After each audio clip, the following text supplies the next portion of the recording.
누가 이 여인을 가두었나? 박 대통령 탄핵 때는 있었던 게 윤 대통령 탄핵 때는 없는 게 있다. 누가 이 여인을 가두었나는 저희 글도사가 2017년에 펴낸 책입니다. 여기서 이 여인은 박근혜 전 대통령을 가리키는 용어입니다. 이 정도면 대강 어떤 책인지 짐작이 갈 것입니다. 박 전 대통령이 왜 탄핵당했는지 그 이유는 무엇이고 누가 이러한 무리하고도 사악한 기획을 실행했는지 그것을 추적하고 그 결론을 한 권의 책으로 엮은 것입니다. 사실 박 전 대통령을 대통령 자리에서 파면시키고 감방에 보낸 세력이 누구인지는 잘 알려져 있고 의심의 여지가 없습니다. 친중주사파 세력입니다. 그 점에 의문점은 없고 누구나 알고 있는 사실입니다. 그러나 친중주사파라고 하더라도 한결같지는 않습니다. 크게 둘로 나뉘는데 전향주사파와 비전향주사파입니다. 비전향주사파는 또 둘로 나뉘는데 제도권화된 주사파와 비제도권 주사파입니다. 이석기 무리가 비제도권 주사파의 대표입니다. 이들이 제도권화를 시도하다 박근혜 대통령 당시 위원정당이라고 하여 해산당하게 되고 이석기 본인은 감방으로 향하게 되었지요. 박근혜 전 대통령 탄핵은 이들 전향, 비전향, 비제도권 주사파 모두가 손을 합쳐 이루어낸 성과물입니다. 전향주사파는 당시 박근혜 정부의 참여의 요직을 맡고 있는 경우가 많았는데 이들이 탄핵에 동참했다는 것은 슬픈 한국의 정치사라고 하겠습니다. 하긴 전향주사파만이 아닙니다.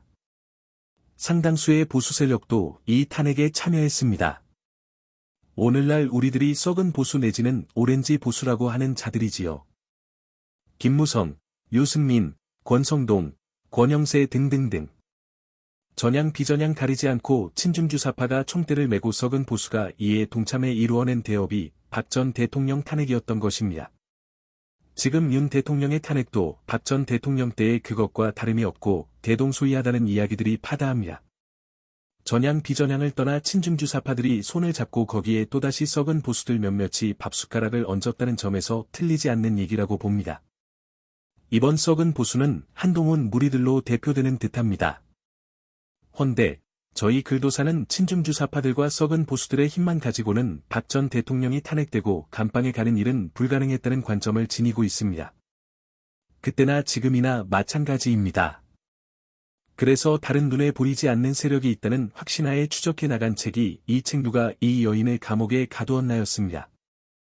그 결론은 저희의 판단이 틀리지 않았다는 것이었습니다. 그러나 그것은 몹시 충격적이고도 놀라운 것이었습니다. 책에서는 명확하게 그 실체를 밝히지 않고 냄새만 풍기는 식의 뉘앙스를 주는 것으로 마무리를 지었습니다. 당시 그걸 밝힌다는 것은 청기누설만큼이나 두려운 일이었기 때문입니다. 2025년 현 시점에서 그건 이제 웬만큼 세상 돌아가는 일에 관심이 있는 사람이라면 다 아는 그런 사실이 되고 있습니다. 정교조의 아성에 둘러싸여 보수들이 접근할 길이 없던 젊은 2030 세대들이 오히려 세상의 진실에 눈을 뜨고 자유민주의 가치에 접근해 오는 것이 그래서라고 봅니다.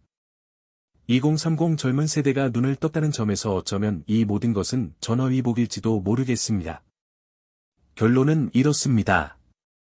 다소 시큰둥하지만 결과는 다를 수 있다는 겁니다.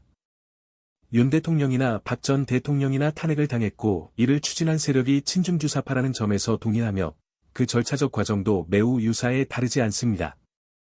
한쪽은 국정농단이라는, 다른 한쪽은 계엄은 내란이라는 무리한 누명에 의하여 진행되고 있다는 점에서도 유사합니다.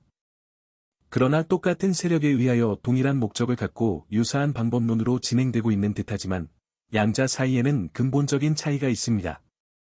박 전 대통령 때는 존재하던 친중주사파 세력의 뒷배경이 근본 윤 대통령 탄핵 사태에서는 사라져 보이지 않는다는 점입니다.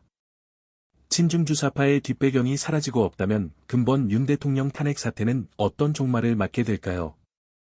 선택과 판단은 늘 그런 것처럼 독자들 개개인의 몫입니다. 그러나 한 가지 분명한 것은 한국의 역사도 이젠 이런 말도 안 되는 탄핵 장난을 좋아하지 않고 더는 용납하지 않을 가능성이 농후해 보인다는 것입니다. 악한 시간을 만들어내던 그들 뒷배경들은 사라져 이제 작동하지 않습니다. 탄핵재판소의 인민재판관들도 이 점을 명심해야 할 것입니다. 지금 당신들이 인민재판을 하면 다음 인민재판을 당할 당사자들은 다른 누구 아닌 당신들 자신이라는 것을. 감사합니다. 오늘 이야기는 여기까지입니다.